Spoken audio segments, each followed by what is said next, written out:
Hey there, thanks for listening to the Star Lores podcast. The background track on this episode is called Radiant Voids by Unique, U-N-I-Q. If you have a track that you would like to submit for the show, shoot us an email at starlarspodcast@gmail.com.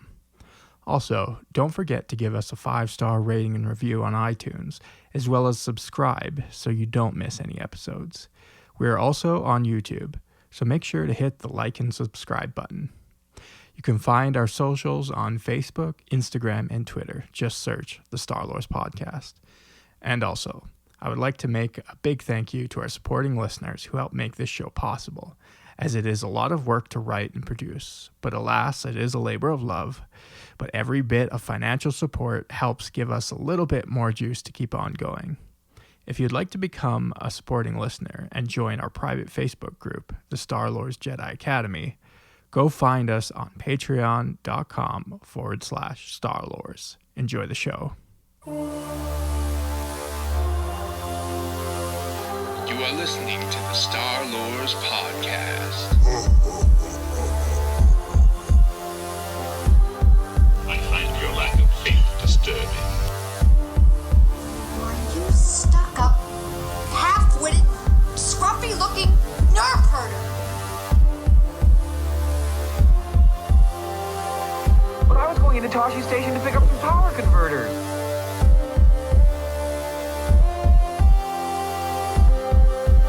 I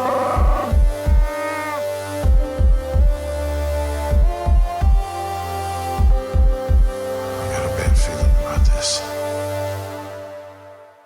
Beloved Queen of the Stars.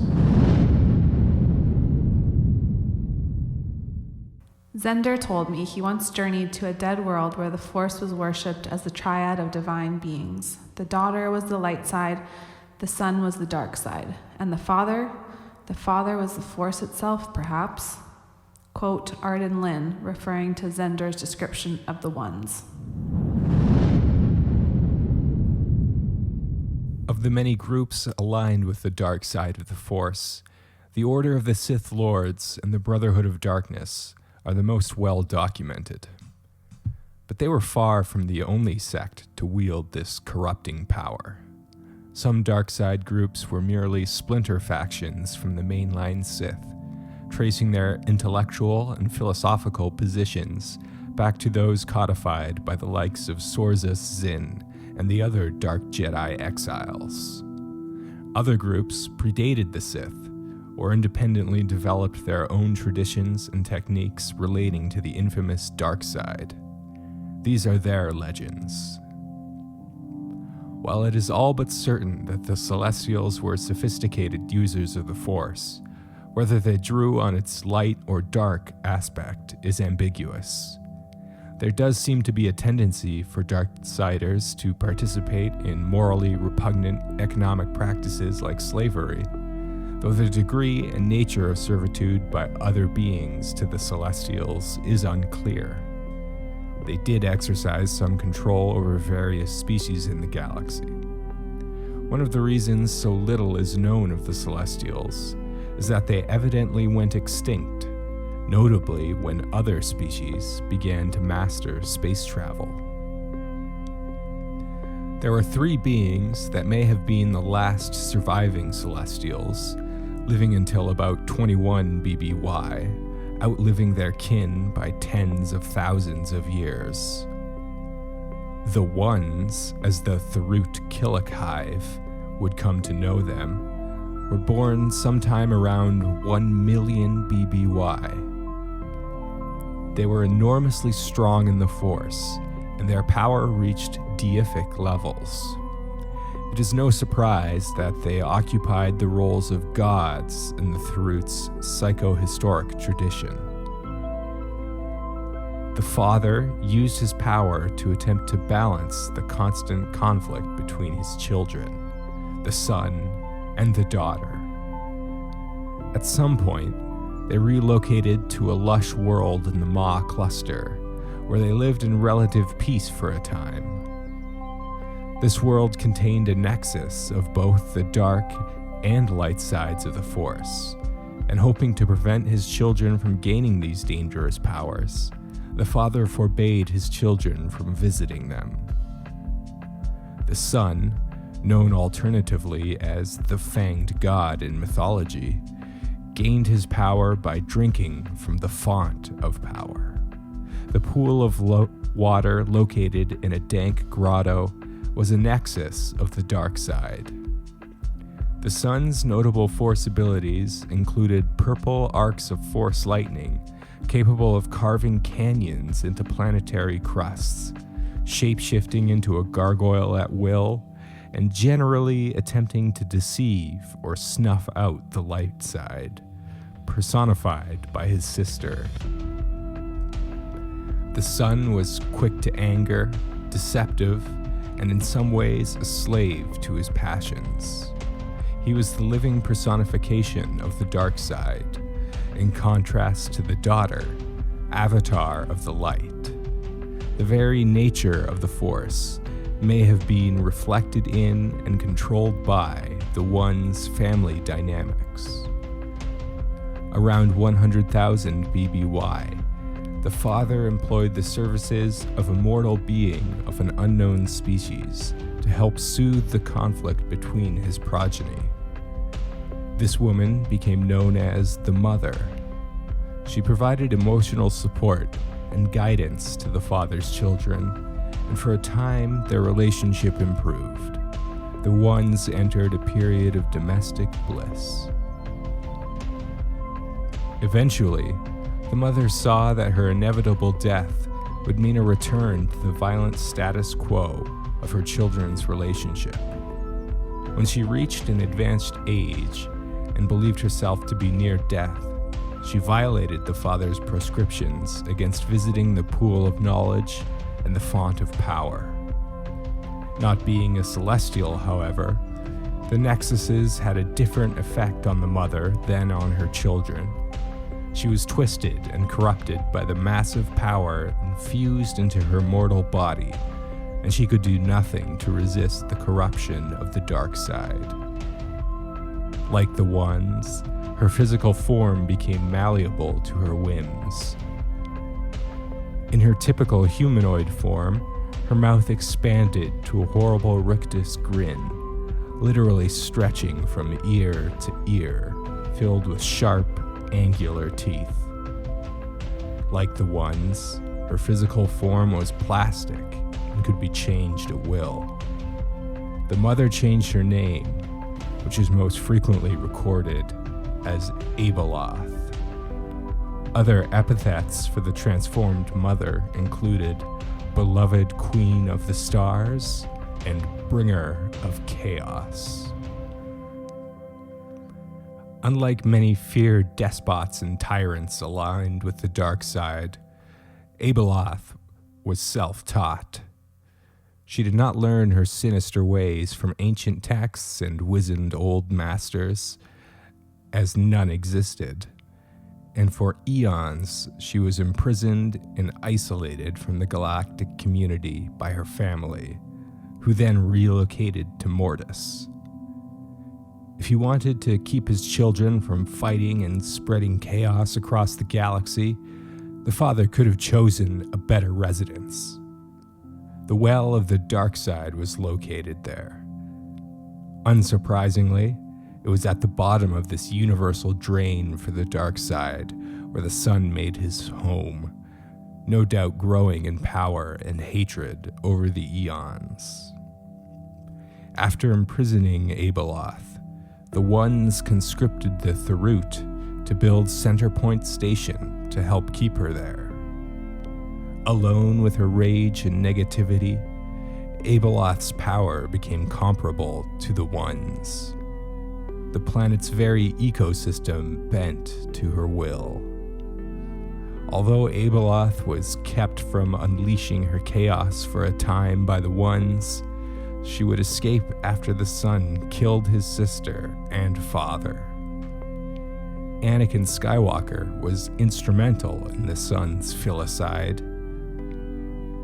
Grandmaster Luke Skywalker of the New Jedi Order, writing decades after these events, believed that the 5 galactic wars he lived through were due to the imbalance created by this million-year family feud.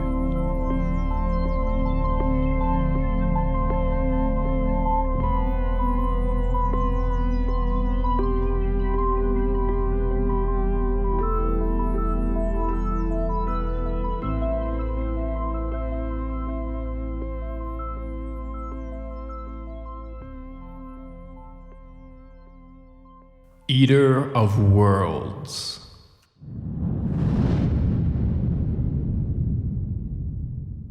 Beware, Jedi Master, lest through carelessness and inattention you let loose on the galaxy a monster. Bodo Bass.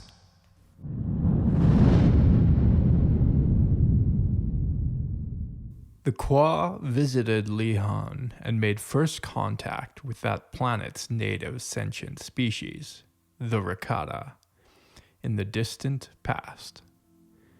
They brought technology and knowledge of the Force, giving it freely to the Rakata. While the blue-skinned Saurian Qua may have instructed the Rakata on the importance of balance in using the Force, the Rakatans in general were not prepared to learn this lesson. To the eternal shame and horror of the Qua, their pupils indulged exclusively in the dark side, and appropriated Qua spacefaring technology to found their own empire. The rapacious Infinite Empire developed technology that harvested the power of the Force in order to fuel unstable hyperdrives in an unending conquest of the galaxy. In particular, the power generated by suffering was a premium form of energy in this foul marriage of industry and spirituality. To generate greater amounts of power, Rakatans tortured live subjects. Apart from requiring the sadistically generated negative emotions as a resource, many Rakatans also enjoyed the process on a hedonistic level, delighted in the pain of their victims. In ancient times, all Rakata were thought to be Force-sensitive, but like the Sith, they seemed to be predisposed to using its darker aspect. Long-term use of the dark side eventually altered their biology permanently, increasing the intensity of psychological traits like hatred, quarrelsomeness, and cruelty, making them as natural to Rakata as cooperation in primates. In 35,000 BBY, the Rakatans went to war against the Celestials with the express purpose of exterminating the uncontested masters of the galaxy. This campaign was largely successful. The guiding principle behind the Infinite Empire was endless expansion and the domination of sentient beings. A common practice of Rakatan culture is perhaps illustrative to how they functioned in the context of a galactic community. Rakatans, prior to first contact, had frequent interspecies violence. When an individual warrior killed another, they often ate their fallen foe. A cannibalism taboo seems to have been totally absent from Rakatan culture, in contrast to most societies. Once technology advanced, when presumably there was no reason in terms of dietary needs to practice cannibalism, it was conducted with relish in a kind of dinner ritual. Since they had no problem eating their own species, it is no surprise that they then expanded their diet to include other sentient beings. To keep their expansion infinite, the Rakatans sought Force energy deposits, most often found on planets dense with life and Force-sensitive beings. This was a resource in the same way as the suffering generated by live victims. Rakatan agents, called Force Hounds, detected these worlds through space via force signatures generated by planets, such as those with powerful force nexuses. Without the Hounds, the Infinite Empire would not have expanded very far. Their hyperdrives could only take them from one force-rich world to another. Like all non-Rakatan citizens of the Infinite Empire, Hounds were slaves. They were trained from birth in the use of the dark side, and were some of the earliest known users of lightsabers. These dark warriors were a match for any Jedi monk in combat. Blind loyalty to their Rakatan masters was of prime importance in the conditioning of a Hound for service. Although this process was imperfect, and certain Hounds did revolt with dire consequences. The Hounds led the cosmic locust swarm of Rakatan spaceships to bleed world after world dry of Force essence. They enslaved the strong and indulged in new delicacies. After a period of brutal expansion, the Empire was rocked by massive slave revolts, and a plague infecting only Rakata spread through their entire population, resulting in Force blindness. This condition remained permanent in the species, and since the fall of their empire, have seldom been seen away from Lehon. The Heretics. Any philosophy, creed, or religion that opens the heart to the Force proves itself to be true. My legions follow the dictates of such a creed. But that is only a demonstration of the application of power, Arden. It says nothing about the rightness of our beliefs, or the universality of our faith. Quote, Zendor. As we have seen, the struggle between the dark and the light side far precedes the Sith, Jedi, or even the Jedi. The particular conflict which set the astro-political stage for the ensuing epoch of sectarian, force user violence started, perhaps, with a love affair. Love, of the Eros variety, leads to passion, which is abhorred in Jedi theology. This is because of a belief that in Force sensitives, passion leads to the dark side, which creates unimaginable suffering. Looking at the temptations of such notorious figures as Anakin Skywalker, it is hard to negate the point. The romance of Jedi Knights Arden Lyn and Zendor may be the first significant evidence of passion bearing dark fruits for Force users, considering its conclusion. Zendor and Arden were masters of the early Jedi Order from around the time it relocated its headquarters to Ossus from Tython. Zendor was a noble of the Kashimur dynasty, a culture with a Force tradition independent of the Jedi. So too did Arden Lyn learn of the Force in her service as a steel hand of Palawa, prior to joining the Jedi. Both had a strong Force connection and an insatiable curiosity about that connection. Their relationship began as an academic one, with Arden teaching Zendor of midi-chlorians, deep trance techniques, and the martial art Teras Kasai. This final knowledge system is of particular significance, as it was developed in order to teach non-Force sensitives the martial skill required to do battle with fully trained Jedi. Before their deaths, the lovers would have many opportunities to practice the art. By the time Zendor and Arden were Jedi, the use and study of the dark side was forbidden. Zendor was not satisfied with the answers provided by studying only one aspect of the Force. He began to openly criticize the conservative doctrine of the Order.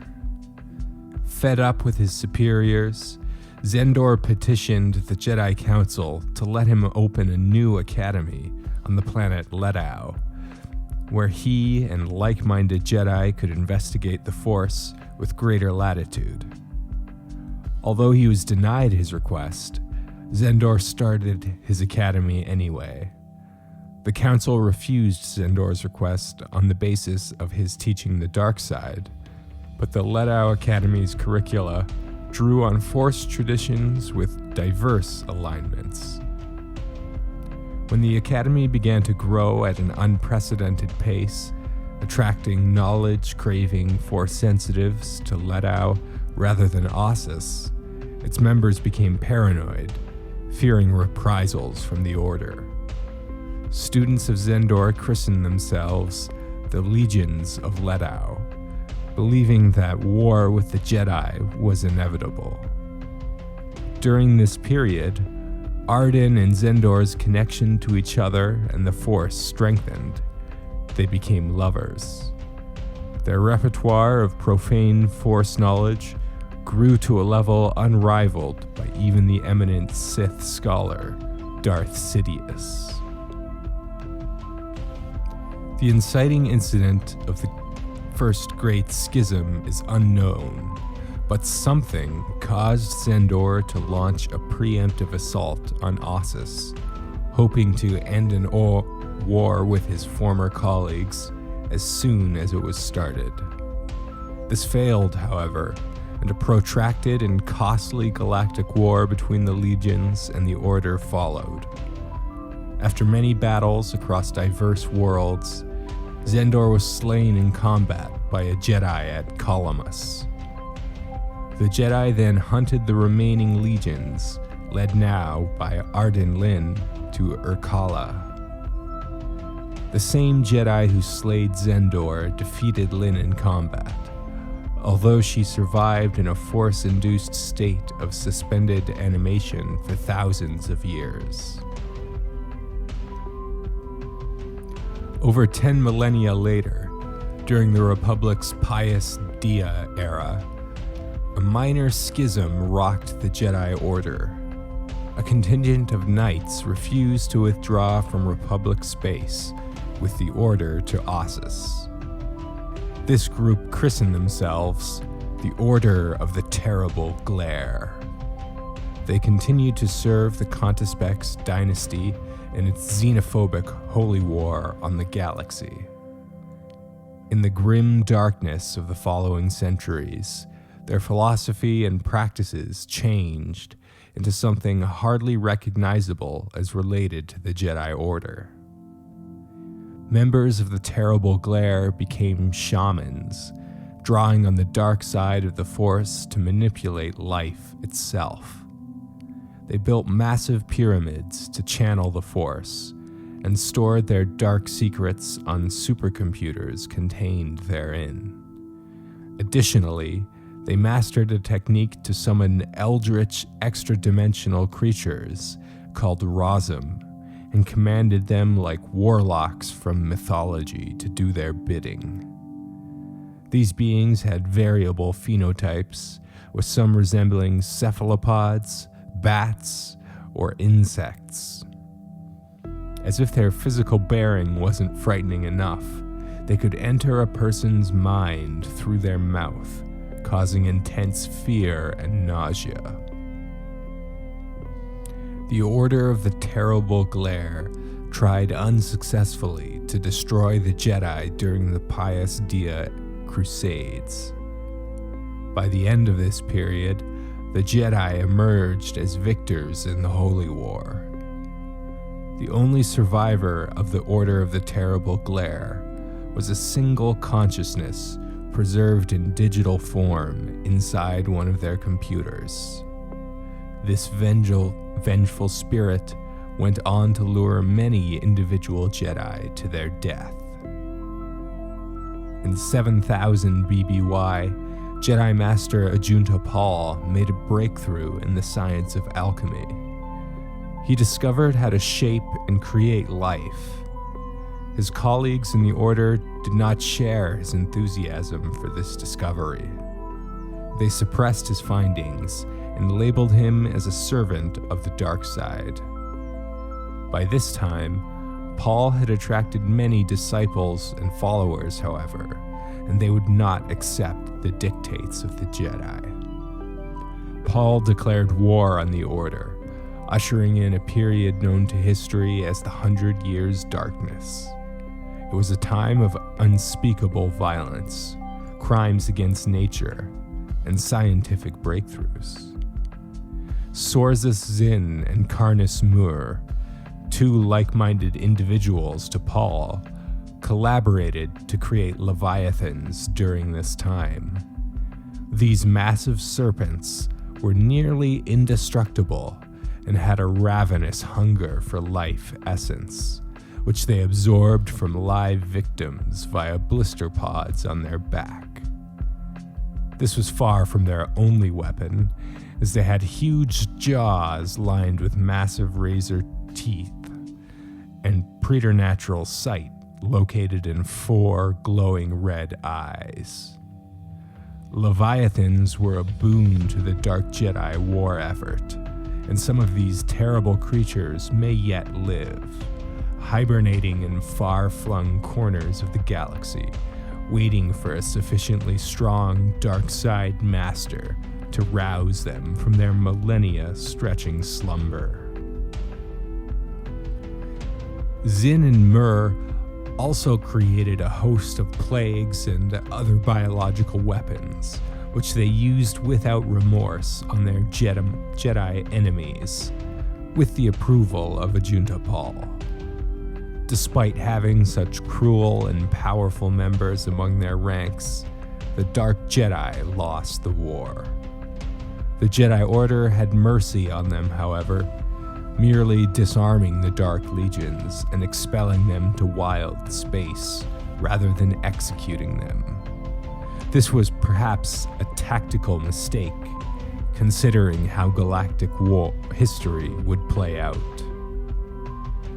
A scholar of the highest order, Sorzus Zin had learned of a world in the unnavigable Stygian caldera, rich in the dark side, where they could regroup and consolidate their power.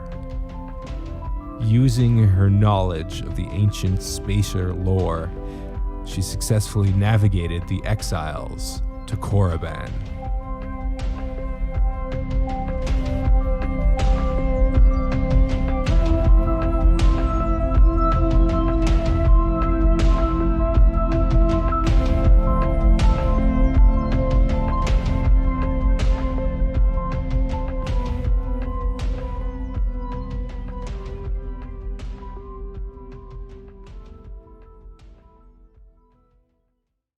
The Doomed.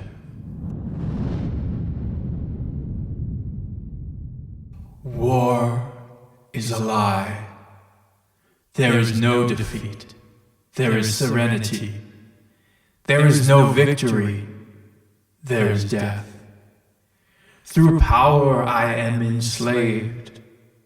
Through the Force I am doomed. Code of the Doomed.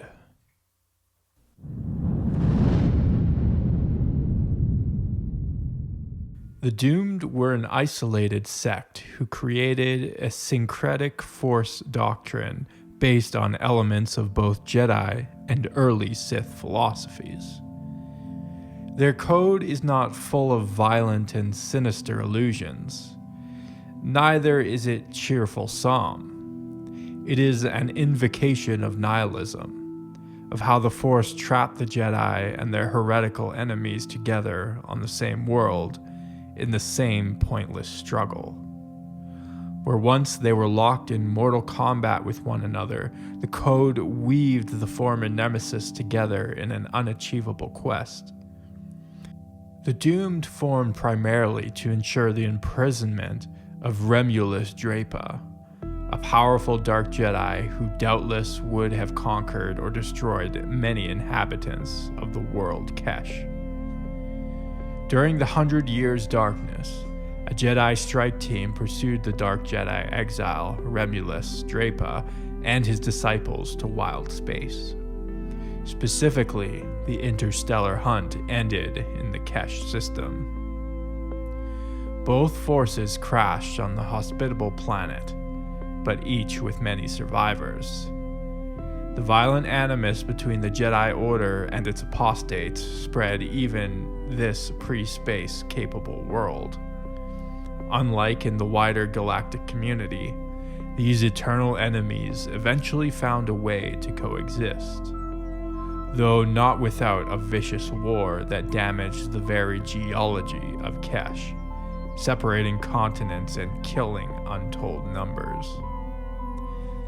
After the war, known by the indigenous Kashiri as, quote, the Great Calamity, Drapa's disciples mutinied and imprisoned him in his oubliette.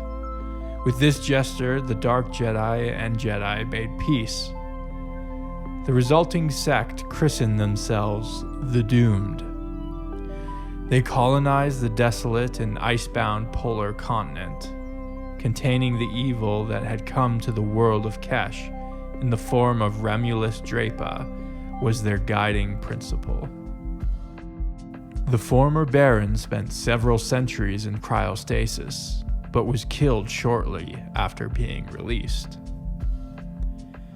In their icy enclave, the Doom redefined what it meant to learn about and wield the Force. Eventually, they wrote a new code and system of ethics, and practiced their new traditions in relative isolation. Their core belief regarding the Force was that a balance of the Force must be maintained by neither foregoing nor obsessing over the light or the dark side. In other words, they reverted to a practice more in keeping with their Jedi roots, with a dash of fatalism. The Doomed used powers such as lightning, divination, and telekinesis, and also relied on the Force as an industrial tool. Worship was conducted in the Temple of the Doomed, which was a new practice compared to the Sith or the Jedi.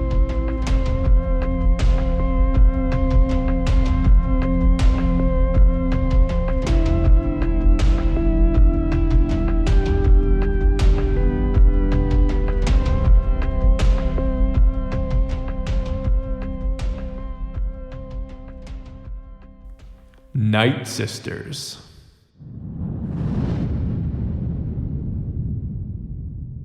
This place holds much power, both of the light and dark variety. Quote, Urai Fen.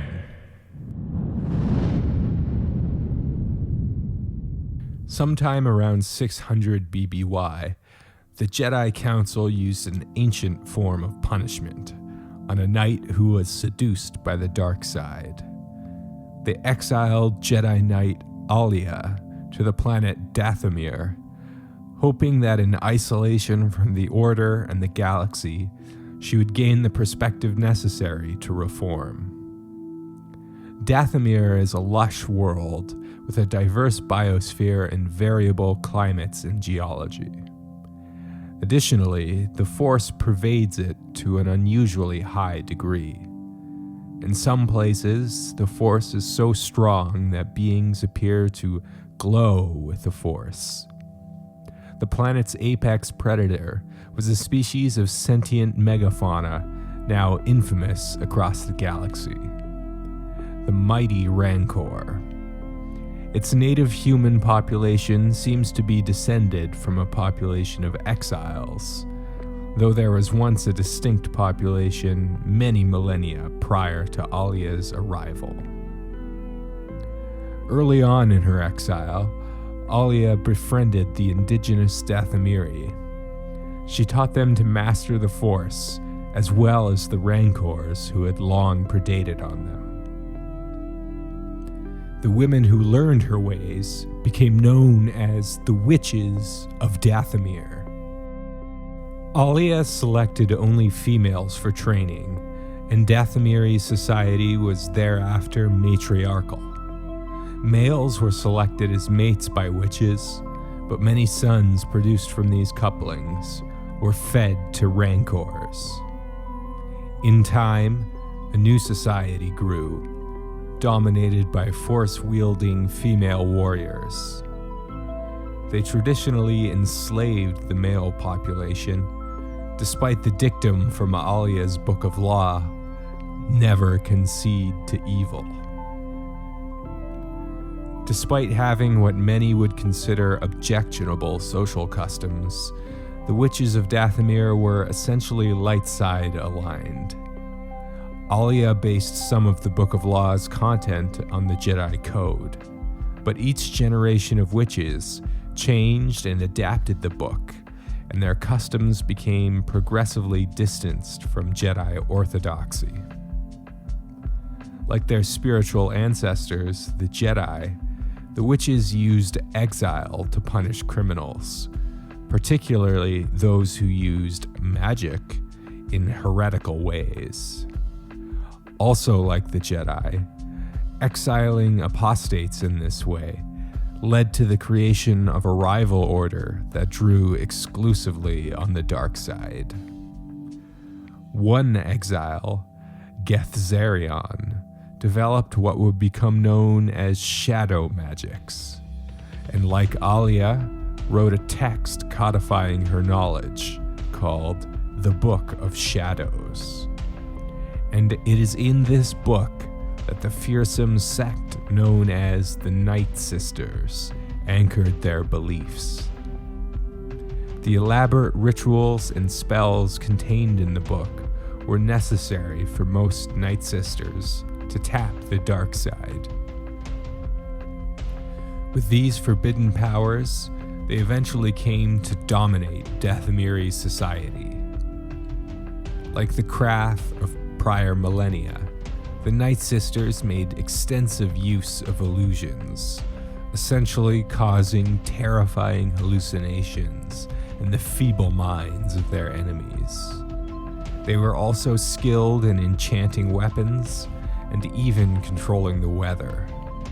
Gethzerion herself could summon force storms, an ability mastered only by the most powerful Sith lords. The Night Sisters were theistic, believing that their powers were made possible by deities called the Winged Goddess and Fanged God. Spirit Ichor, a gaseous green substance through which they cast spells, was a gift from the Winged Goddess in exchange for performing the necessary chants, incantations, and physical movements. With these powers, they would come to dominate Dathomir. Even Emperor Palpatine feared them and quarantined the planet in 4 ABY. Some Night Sisters were killed trying to escape Dathomir, but those who made it off-world became mercenaries. They were revived as of 25 ABY, and the most recent records indicate that the Night Sisters continued for at least another 18 years. And now, a word from our sponsors. Visit beautiful Yavin at Gem Diver Station in the Yavin system, home of the historic site of the Battle of Yavin. Explore exotic ruins on Yavin 4. Enjoy the serene jungle oasis, or visit the vast and arid deserts of Yavin 13. Visit the beautiful ice caves of Yavin 8 and see the mysterious ancient cave writings. Visit the ruins of the Death Star. Hover above the clouds of Yavin Prime, a one-stop shop to see the diversity of the galaxy.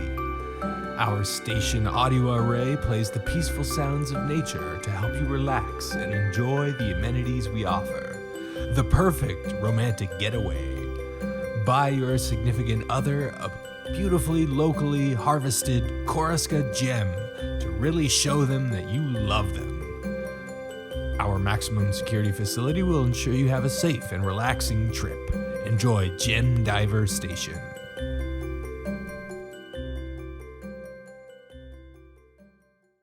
Welcome aboard the Millennial Falcon. We're still in the Stygian caldera because I forgot to mention some things about the Sith species. Mostly it's about the caldera and about nebulas. I just wanted to make this point that in science fiction, nebulas are often portrayed as like these very atmospheric clouds, like something you would see on Jupiter, but that's not really what a nebula would look like. The reason we have this perception is it comes from astronomical imaging, where they just add false color to these swaths of sky because it would be invisible. Like But Sam, space isn't real. That's right. We live on a flat Earth. We live on a disc It's rotating. all fake. Fake images and fake news. It's a disc rotating on the back of two elephants who are walking around on a gigantic turtle. Yeah, precisely. I digress.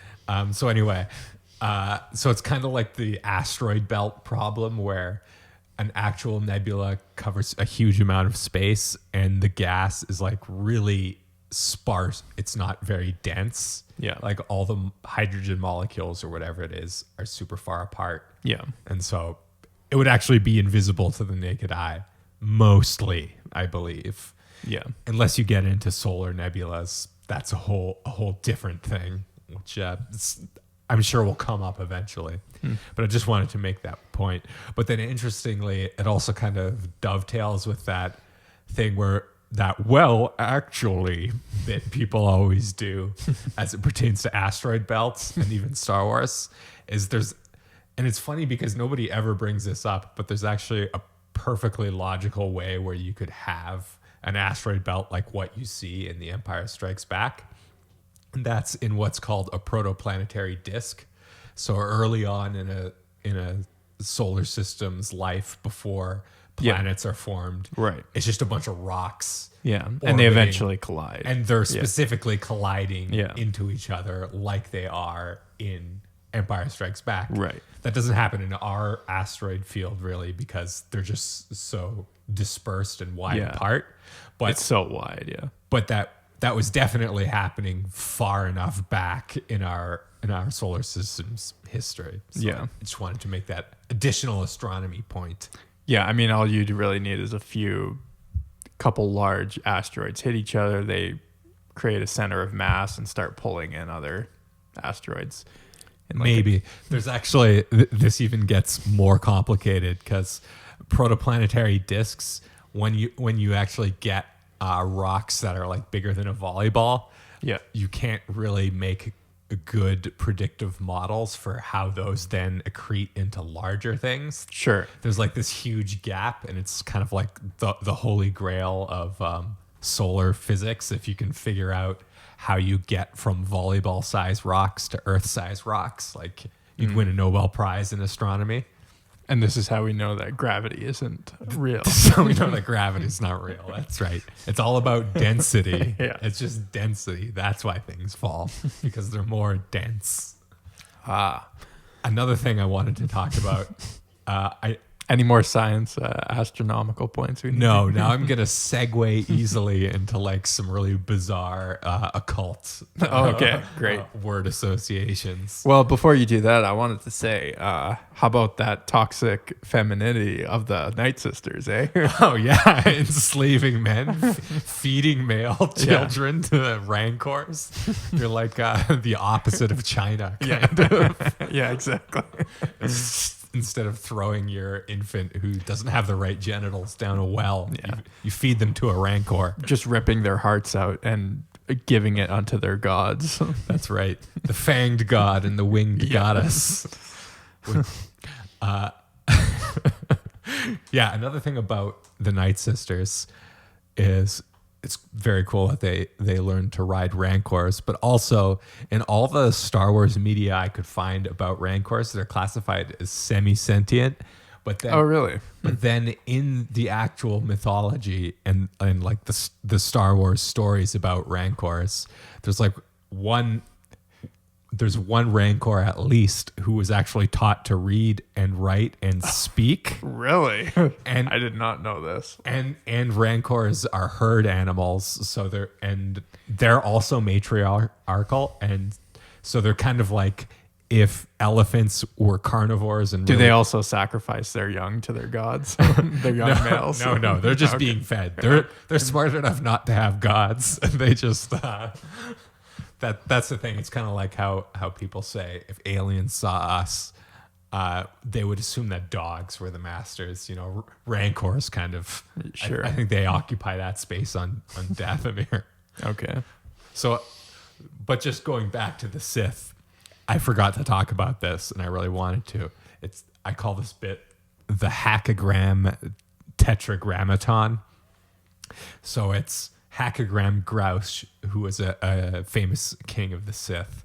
And I just wanted to talk about his name, which is interesting because it has a lot of allusions in it to various things. So the first part of his name is Hack. And how does he die? He gets his head hacked off. So I think that's kind of funny. Does he also have shallow political opinions? Possibly. Is he just a hack? Actually, no. He was kind of a good king. Okay. From what I recall, he was like one of the more dominant kings in the early Sith Star Empire before the Dark Jedi exiles came to them. Gotcha. But the other part of his name is just the hackogram. And so that's kind of like, I'm sort of wondering if the authors are playing with ideas of things like a hexagram or a pentagram, which are both like very important symbols in various occult schools. Right. So I just thought with a lot of the names in Star Wars, there's always a lot of references that you can sort of break down and explore etymologically, and he's part of that. Yeah. So were there WMDs on Ossus? Weapons of mass destruction. Why did Zendor make the preemptive assault on Ossus that ended up turning into a very long and costly war? Yeah. Well, what's your theory on that? I couldn't really find much about it. It just, like on Wikipedia, and I haven't read much source material about Zendor specifically. Yeah. But he doesn't really seem like a bad guy. Like he was sort of just interested in the dark side on an intellectual level, but he didn't really seem to be cruel or anything like that. Yeah.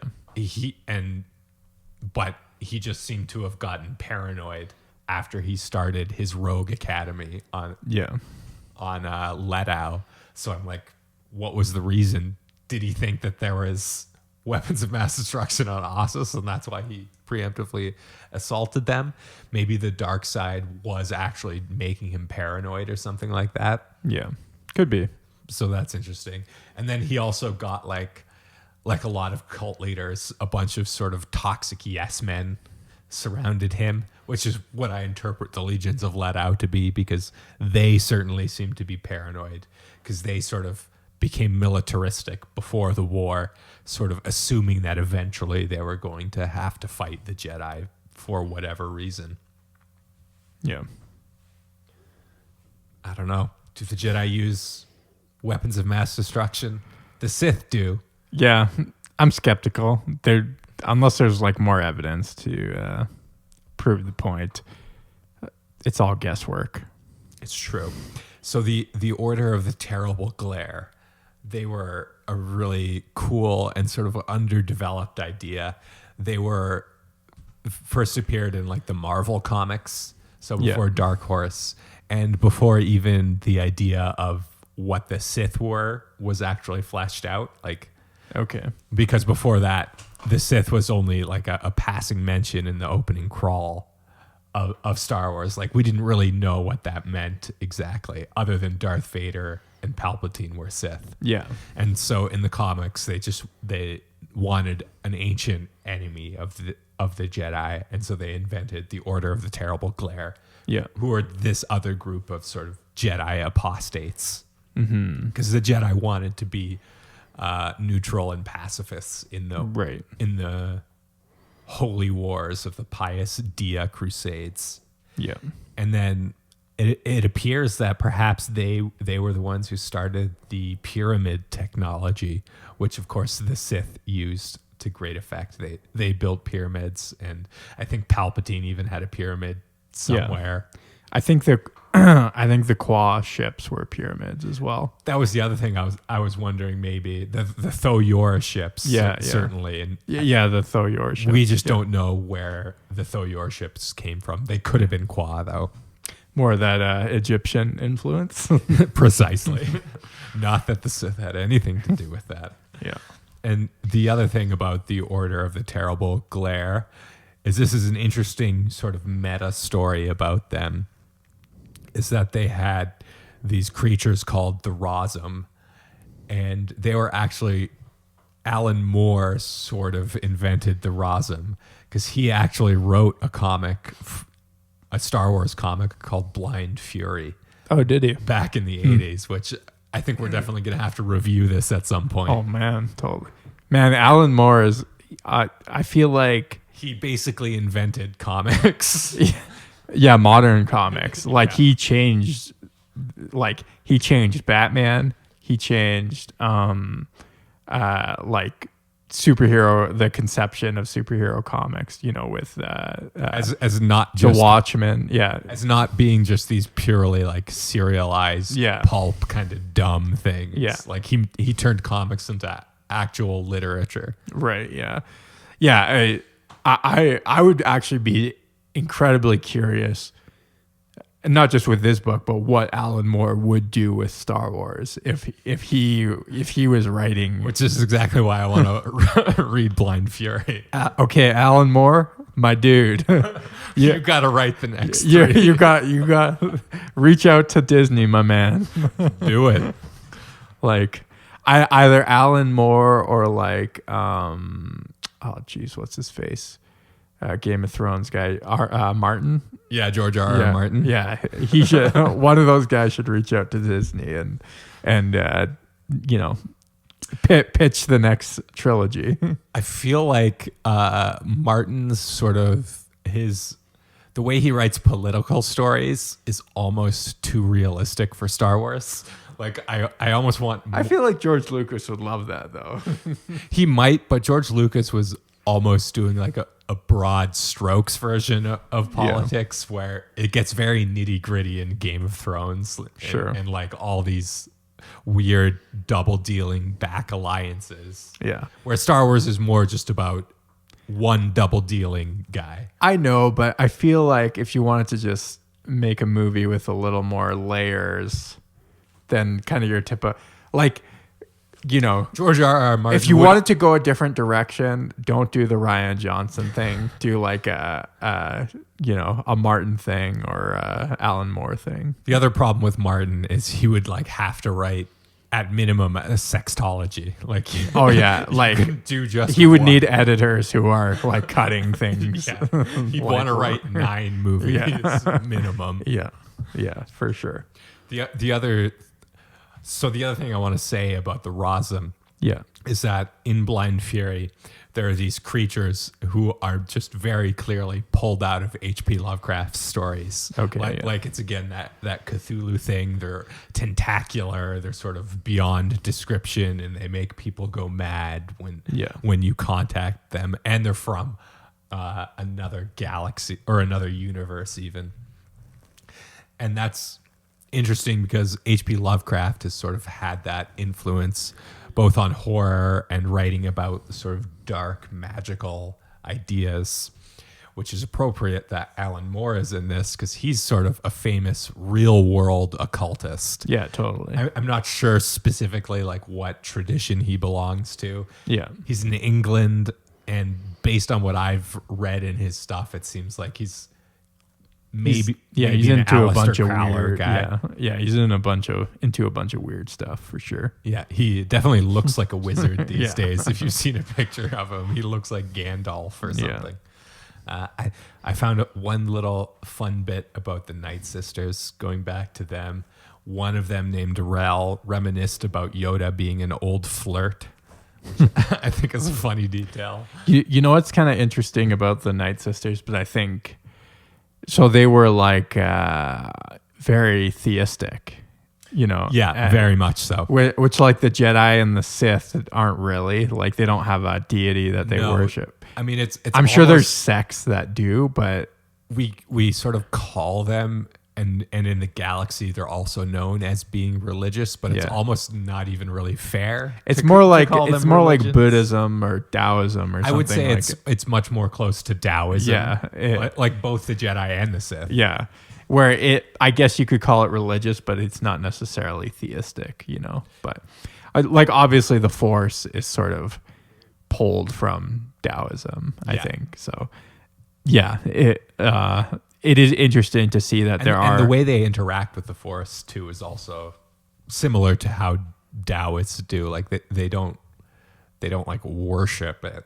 Right, exactly. They don't personify it. Yeah. It's just the universe, right? Yeah. It's just the way things are. It's not something that you swear fealty to, or you have to do a bunch of rituals for or anything. Yeah. Yeah, exactly. And so just taking off of that idea about the witches being so theistic, it's interesting because their backstory was written explicitly based on Wicca, which is a modern reconstructed religion. Yeah. I hasten to point out, and I don't want to insult anybody who is a practicing Wiccan. Sorry, all my pagans. There are a lot of them. I would not be terribly surprised if they were really into Star Wars. Yeah. So I understand your conception of your religion is like your own thing, and I'm an outsider saying this, so I might not know anything. Sure. But in my reading of it, well, I'll say this first. So the Book of Shadows that Gethserion wrote, that is specifically like Wiccan, neo-pagan idea. The Book of Shadows is like your personal magical diary that you record your spells and whatever in.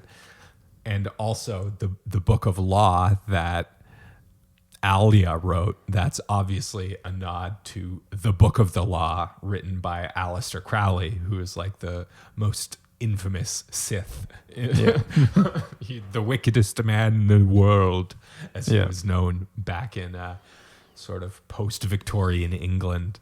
The most famous quote of it is, "Love is the law, love under will."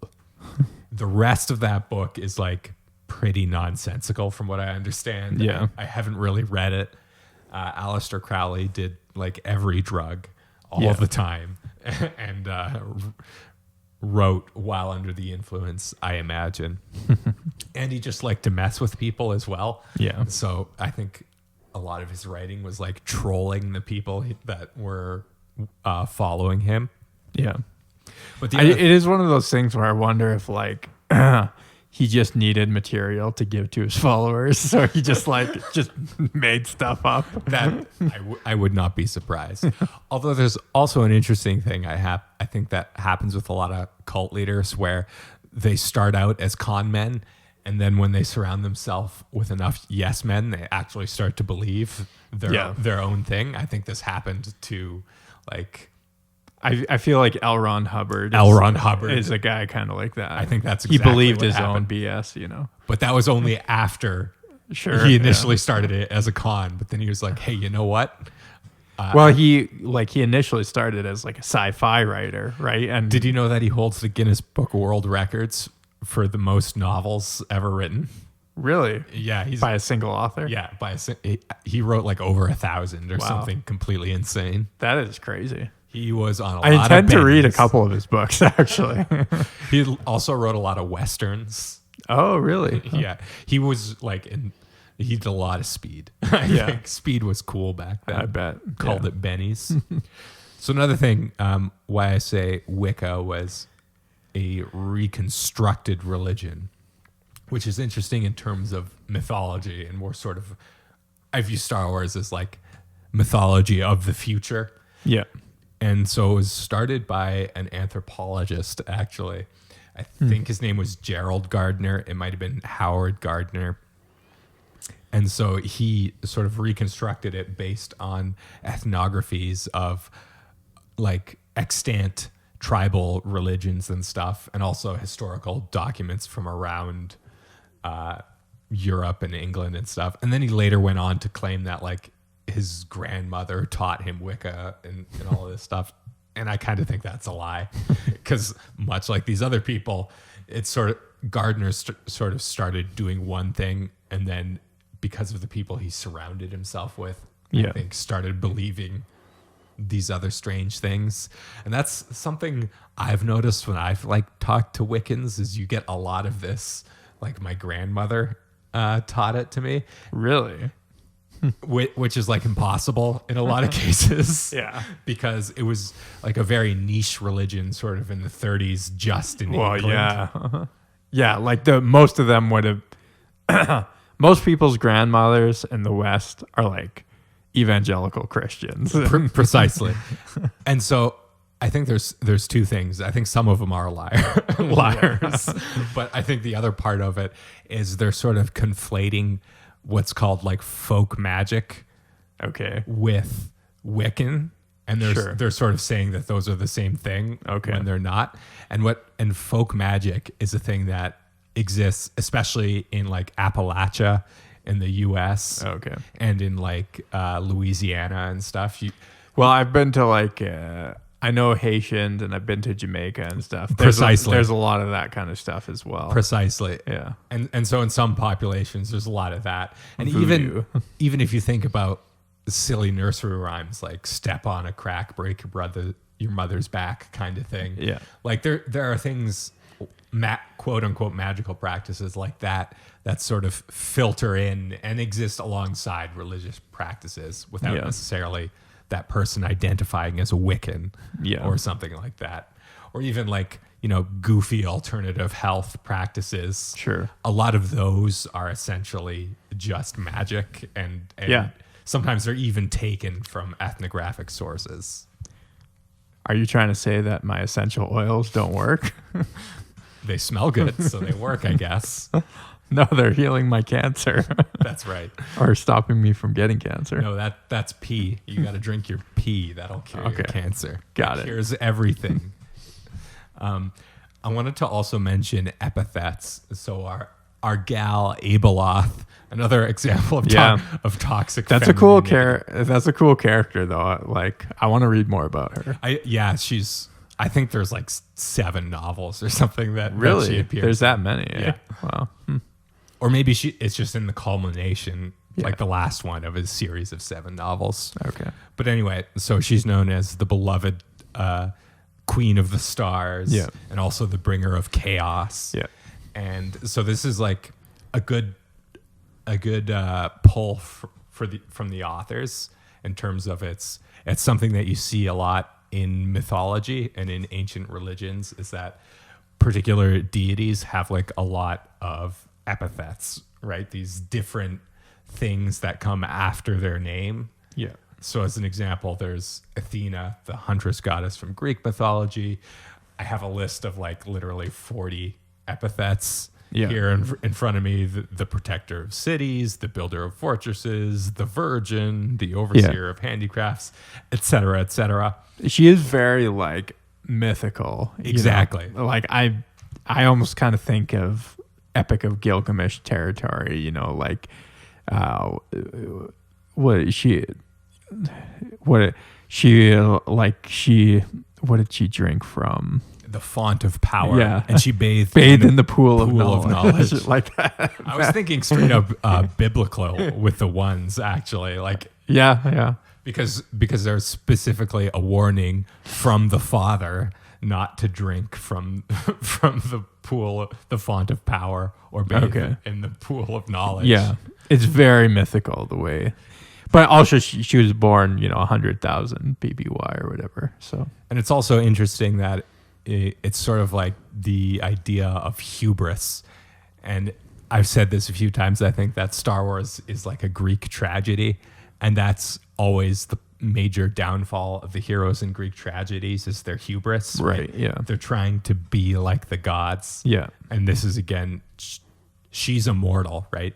The ones were celestials, so they were sort of gods, Yeah. as it were, so they could kind of handle the power, but immortal couldn't, right? Yeah. And when she got into it, she became even worse than the sun, right? Yeah. Yeah, and the Celestials are the ones are kind of funny. I don't know who stole from who, but on my previous podcast that I used to work on, Lorehammer. Are there celestials in Warhammer? Yeah, they're called the Old Ones, basically. They're literally almost the same thing. Well, that's clearly a direct rip-off of H.P. Lovecraft, though, because he has like a canon of gods called the Old Ones or the Old Gods. Okay, yeah. I mean, most fictions and like fantasies and sci-fi Really? have some kind of, And just really highly developed like space opera type stories. Yeah. They kind of always have to eventually it is. go back to You that. almost have to have some kind of like super ancient. A progenitor race. Yeah, exactly. Yeah.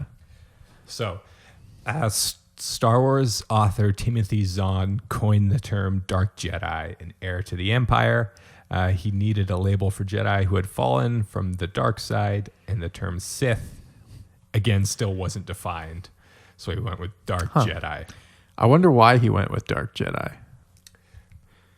Like, did he? Because in my mind, like, maybe this was fleshed out later, but like, Sith is like a very particular philosophy and religion, whereas Dark Jedi is just they're Jedi who've just turned to the dark side. They're not necessarily like a Sith, or am I misreading that? No, you're getting it Yeah, perfectly.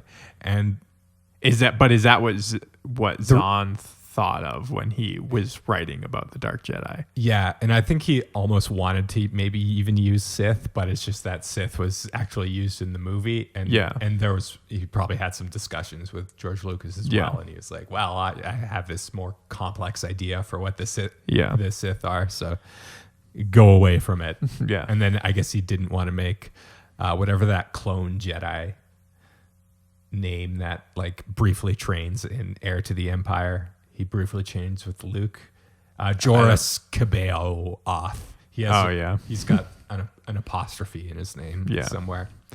And then I just wanted to mention, I think the holy trinity of legends is Timothy Zahn, Tom Veitch, and what's his name? Kevin J. Anderson. Yeah, They yeah. sort of did the most world building. Yeah, If I anybody- agree. I think like those authors, everything that was written after those guys were like built off of what they wrote. Yeah, you know? exactly. So, And they really took Star Wars, I think, out of just what had been written in the extended universe so far was like mostly pulpy kind of stuff, and fairly totally. self-contained. Yeah, very pulpy. Yeah, I agree.